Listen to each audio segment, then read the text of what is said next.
Welcome to another episode of the Adrienne Ross Show, where sports and culture connect. We got to talk about DiJonai Carrington today. The DiJonai who plays for the Dallas Wings, last year played for the Connecticut Sun. She's a problem. Where do you even begin? I'll just reiterate what I just said. DiJonai Carrington is a problem. But I got to say this. She is a product of a larger problem that this league has. The WNBA doesn't just have a DiJonai Carrington problem. The WNBA has a WNBA problem.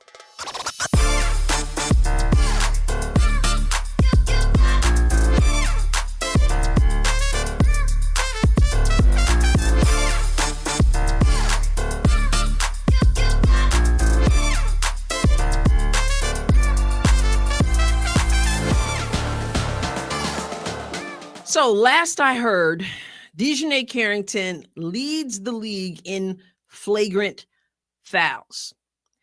She has been a part of some nasty looking stuff this year. You thought I was going to say last year. Well, she was a part of some nasty stuff last year too, but she has started off this season playing some improved basketball. I mean, she was most improved player last year, putting up some good numbers this year, but it doesn't change the fact that she has to be called out because she is involved in some nasty stuff. Now, she would deny that it's nasty, and we'll get to that before the video is over, but we see what we see. And so we have to talk about it. And like I said, where do you even start? I'm going to start with Jessica Shepard. It's ugly. All the links to the videos I'm going to show will be in the description of this video. So go and check them out and see where these accounts are on X.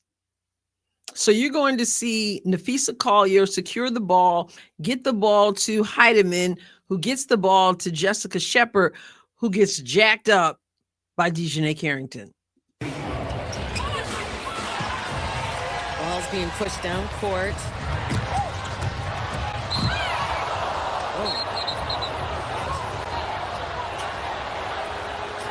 Yeah, I mean, this will be a better angle of it. I think we'll be able to see how hard the foul is right here. That's a hard foul, and she does get her in the face.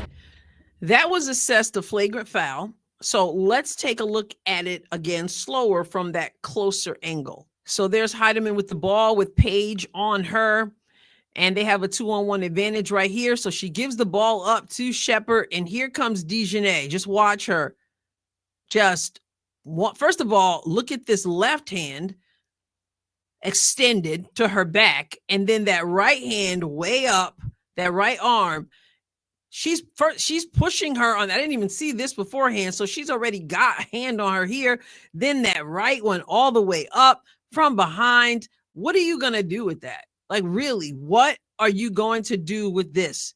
I know you want to be the one to come in and get the big block and all that, but this is dangerous, okay? With one arm on her and another one way up and just coming down across her face and across her head. And then again, and then here you go. Then the fingers into the eyes. We'll get back to that. It's just out of control. And then gets another. Once that hand comes through the eyes, then goes across her head. And that's why she got up in the way that she did. People are tired of DiJonai and her reputation as a dirty player. But here's the thing here. After doing that, you actually just going to stare her down like you didn't just try to take a piece of her head off with your wild play. No, and that's the thing with DiJonai. No kind of like reach down, let me help you up. This is the kind of stuff we see from her.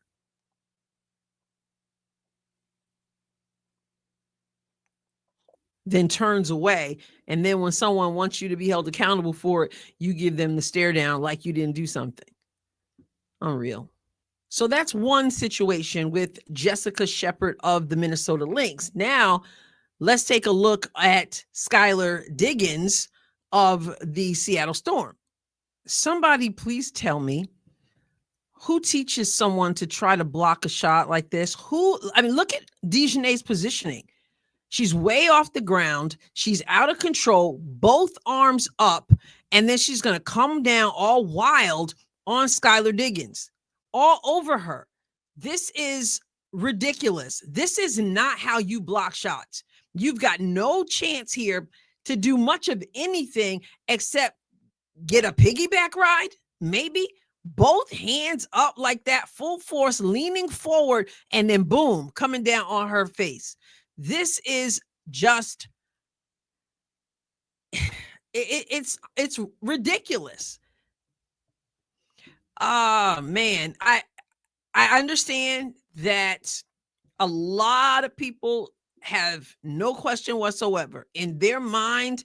DiJonai is just flat out being dirty, just trying to take people out, trying to hurt people. And there's an argument to be made for that. Another argument to be made or added to that is that her skill is just lacking. This is bad. This is reckless, unskilled basketball. Okay, so if you want the benefit of the doubt that she's not trying to just knock people over and take their heads off, and there's an argument that perhaps can be made for that, but you cannot deny the fact that this is horrible basketball. She prides herself on being a great defender.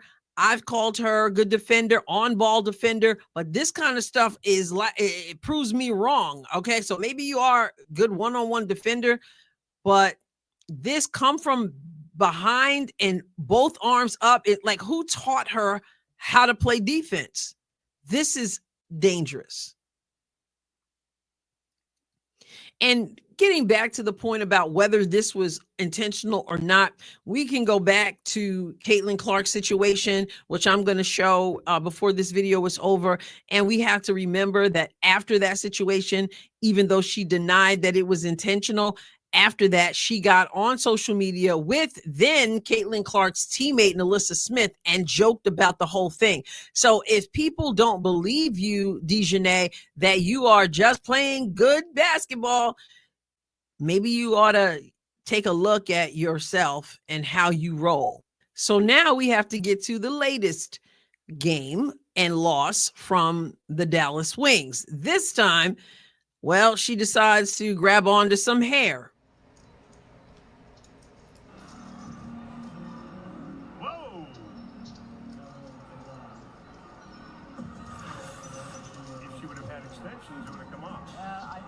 You guys catch that? If she would have had some extensions, it would have come off. In other words, she yanked her so hard. And he goes, whoa.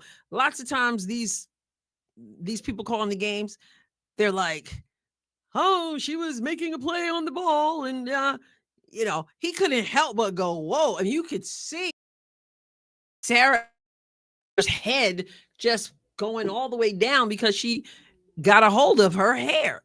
And when I first looked at it, I said, well, is she grabbing for the arm and the hair is on the arm and so it gets caught up? But then the more I saw it, when I saw it at full speed and the angle at which I saw it, I'm like, I don't know if I can give her that kind of out. I mean, she's got her hair. And you could see, look at her head, look at the angle of her head. So she's got her hair. I don't understand. This is just another example of why all players should have that hair up. So folks don't, out of control folks, dirty player folks can't get a hold of it and slam you to the floor.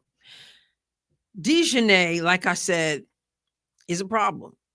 Last year with Caitlin Clark, the eye gouge that I just said, she did a skit about after the fact. I'm not showing that again. We've shown it so many times by now. Surely you've seen it. But let's take a look at that play again. So it was last year, 2024. She already had a Caitlin Clark problem, already running her mouth about Caitlin Clark. And then we get to see this.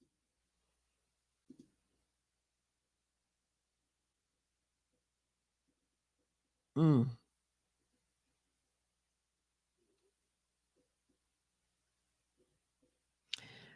That's enough. When asked about that, she got offended. They tried to have Christine Brennan's head on a platter, although she'd been a great advocate for women and women's basketball and not exactly non-woke. So she would fit right into their group, but she had the nerve as a journalist to ask a question a journalist should ask. And in my opinion, was really giving DiJonai an opportunity to clear herself. But oh my goodness, they just annihilated her. Those are the questions you have to ask. Oh, why would anybody think I would do, like, I'm not even that kind of player. And then we go into the season ending, and then you do the skit joking about it. We're not impressed with what we see from DiJonai. I did a video in the off season, and I talked about Kennedy Carter. And you guys know I'm a person who thinks that Kennedy Carter, I wouldn't have taken her on my team until she proved herself. So I didn't. People were saying, "Oh, let her come to the Fever," and I'm like, no, not. But I did a video in which I said I find DiJonai more dangerous.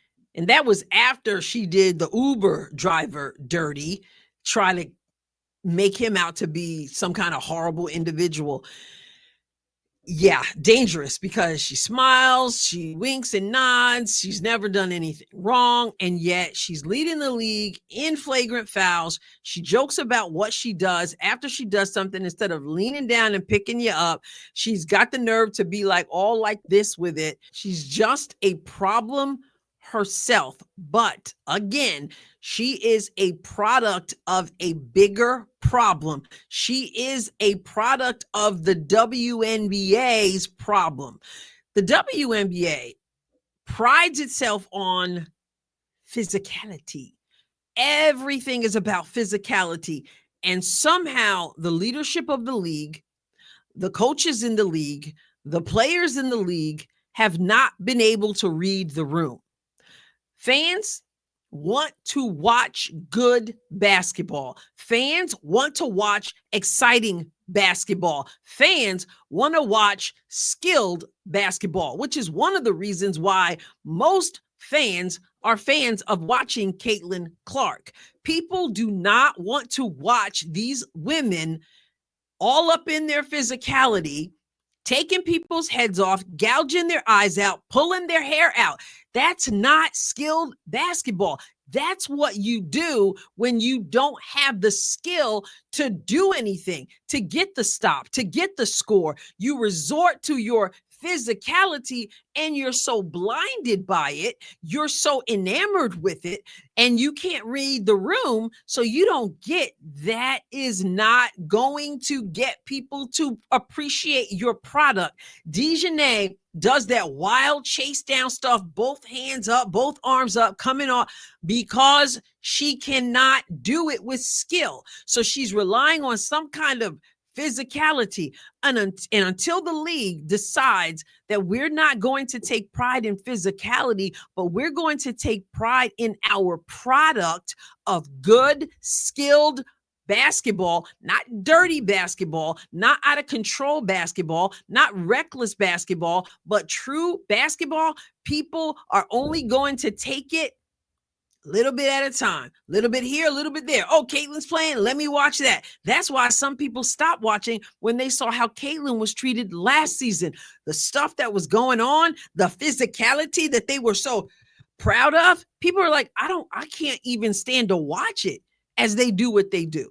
But they have not been able to read the room. And that is a WNBA problem.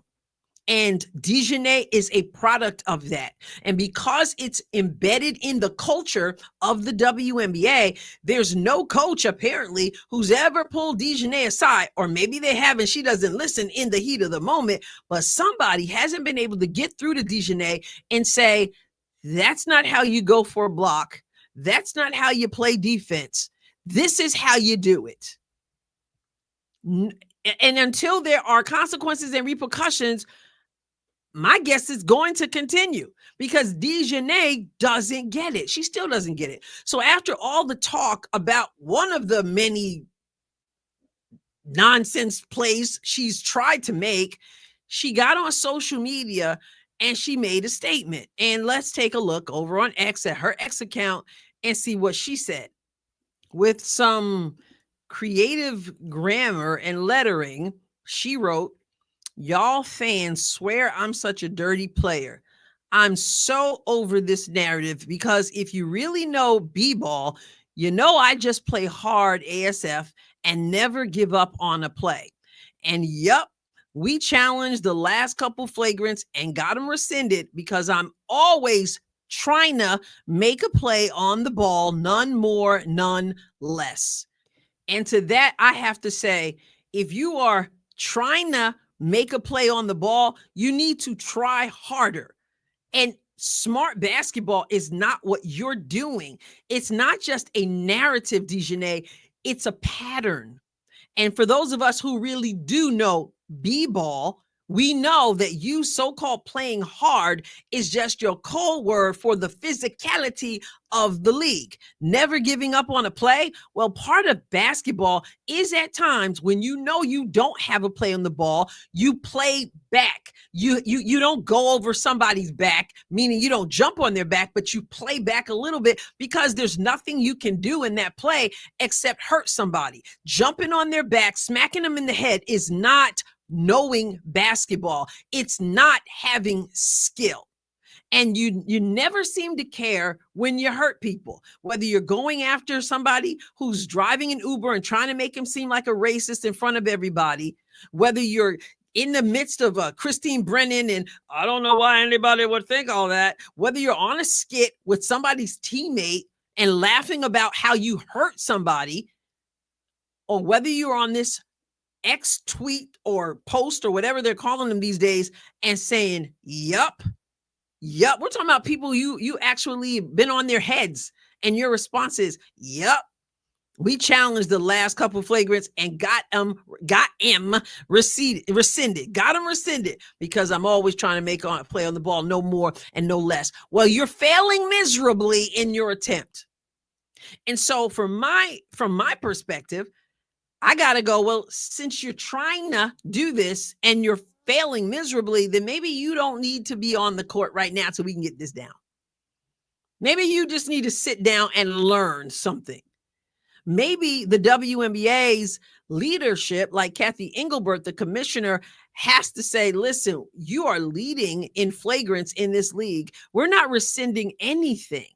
You get what you get because you did what you did. And you need to sit down and watch and learn. Don't look at it as a punishment, DiJonai, when we suspend you for a game. Look at it as an opportunity to learn.